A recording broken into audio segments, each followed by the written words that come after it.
And boom, welcome back to my channel. I'm today my last game, I swear. In today's video, we're kind of not back. We're back. We're making a video. I haven't made a video forever, but in today's video, we are going to be reacting and commentating on the brand new Madden 21 trailer, which I'm excited for. But first things first, it's been a while, so we're gonna do it right after the intro.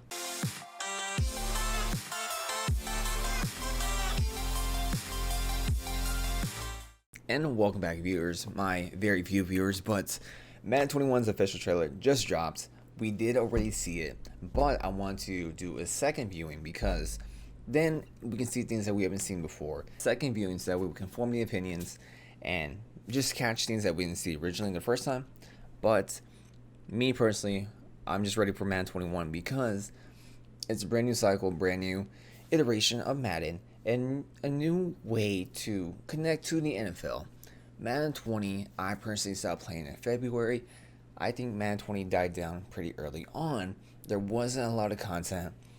Originally, I think Madden 20, okay, so the addition of X factors and abilities was fun, but it was broken and exploited very early on in Madden 20.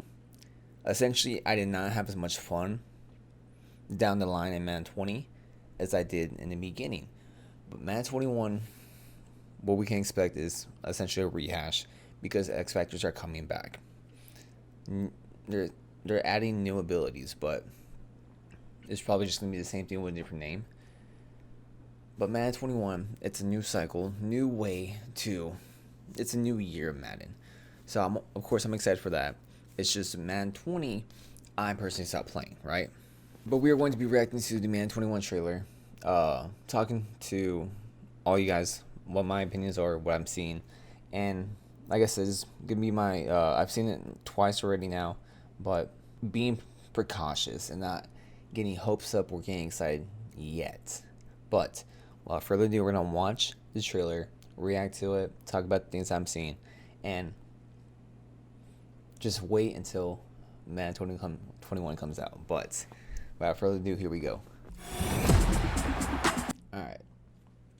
So one of the biggest things too is I think what they're going to try to do is distract you with the art style, because I got caught into that last year.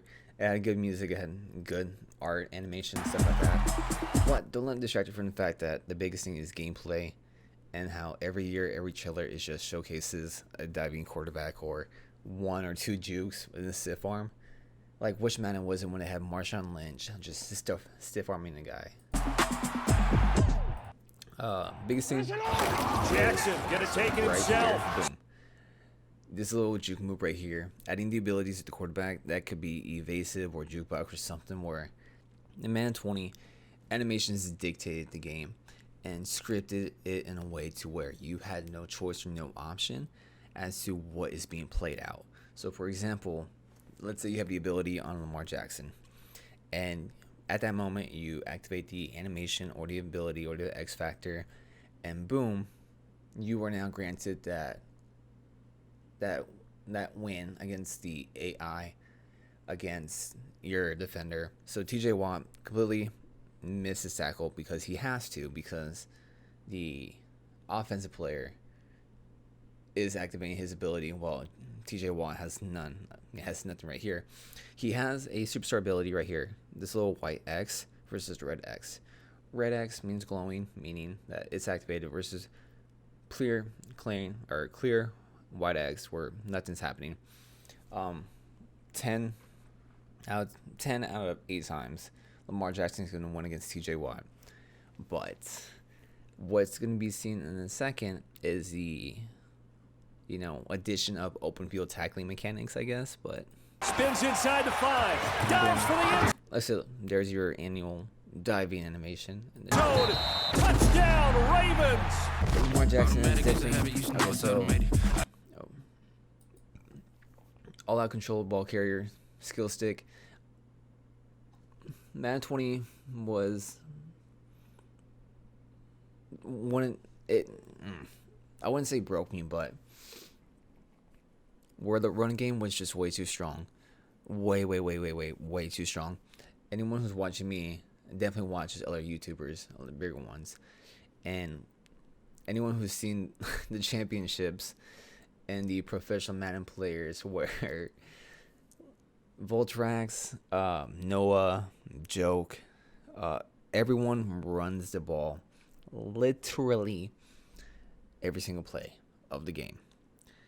So when you're doing something so repetitive and so obvious, yet you can't defeat it, it sucks the joy out of the game for me personally.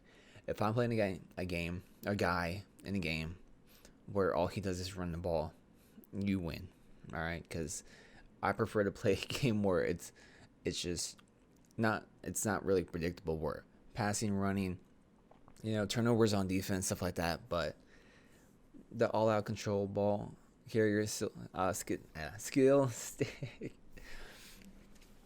If they're catering towards all the running backs and offensive players with abilities that allow them to reflect, physical dominance like in real life, like Tyreek Hill, human joystick.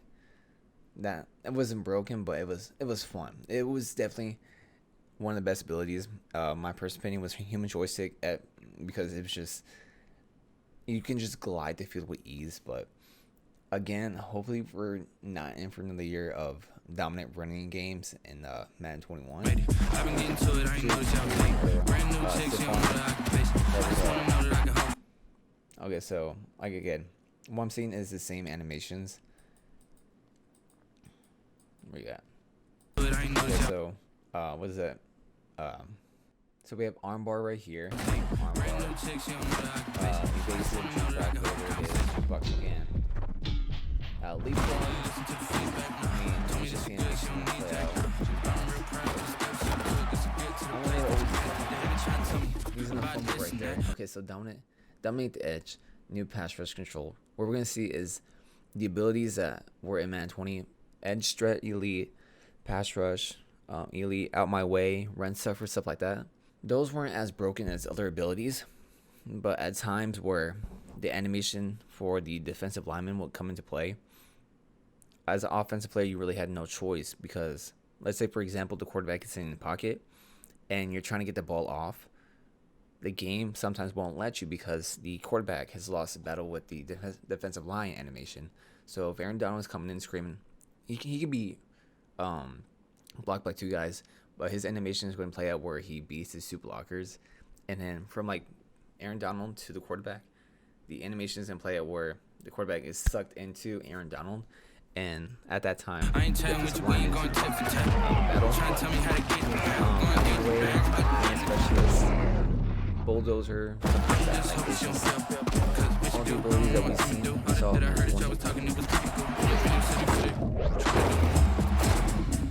But okay, so realistic open field tackling is something I'm just gonna ignore, because if we're adding abilities and stuff like that, it's really not gonna matter. So open field tackling, I mean, does that work for the AI, for the user controller? Anyone who has evasive jukebox on the running back or the receiver is going to win against the open field tackle against the AI. If the opponent is using the defender and chasing him down the open field, an easy way to outmaneuver him is if you gently tap on the stick, flick it down, your player will stop in their tracks immediately, versus the defender continuing their path with the momentum. There's ways to go around the open field tackling. It says realistic open field tackling. I mean, people are going to miss their tackles. It's just going to happen. But anyone who played against Eric Dickerson or used Eric Dickerson, open field tackling didn't matter. So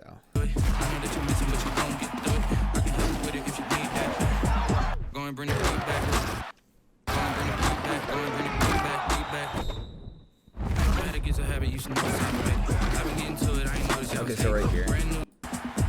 Oh no.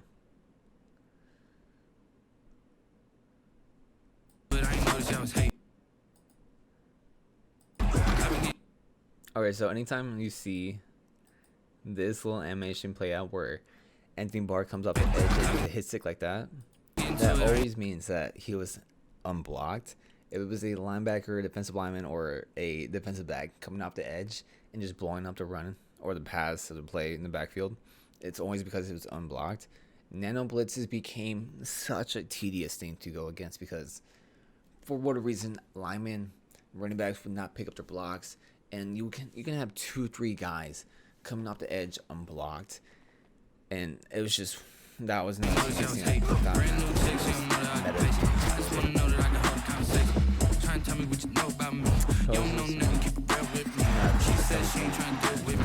Okay, cool, you can sell that shit. Lamar Jackson, I mean, dude, guy is just phenomenal. But I'm really glad that he's on cover of Madden 21. I mean, it's just the way that the game is played. He's just a phenomenal freak. All right, so pre-order 3 is early. I know last year they have. I'm not sure how early they were allowed to play, but 3 days early compared to what, like a week or 2 weeks essentially. August 25th, which is 23 days later than last year when it came out August 2nd, because August 2nd is when I started my YouTube channel. But essentially, we're seeing things that we've seen before in Madden 20, previous Maddens. Is nothing to it. Is just this is just gameplay. We haven't seen any of the selling points of the features in Superstar KO. We haven't seen franchise. We have not seen anything from head to head. I mean, head to head doesn't really matter, but Ultimate Team obviously is the biggest selling point for Madden in the Madden series. It's always catered towards the Ultimate Team, which is neglecting the franchise and the other aspects of Madden 20 or for Madden series. But again, you can't really get your hopes up. It's just more of a things we've seen, just slightly brighter and different dance moves with different soundtracks. But again, we're looking forward to Madden 21, only because Madden 20 was just a game I just stopped playing. But there's hope. There's not a lot of hope, but there's hope. But I hope you guys enjoyed that quick little video. Let me know what you guys think. We will be back for Madden 21 content as soon as the game is out. But thank you guys for sticking with me. Y'all take care. Enjoy the rest of your day, and I'll see y'all soon.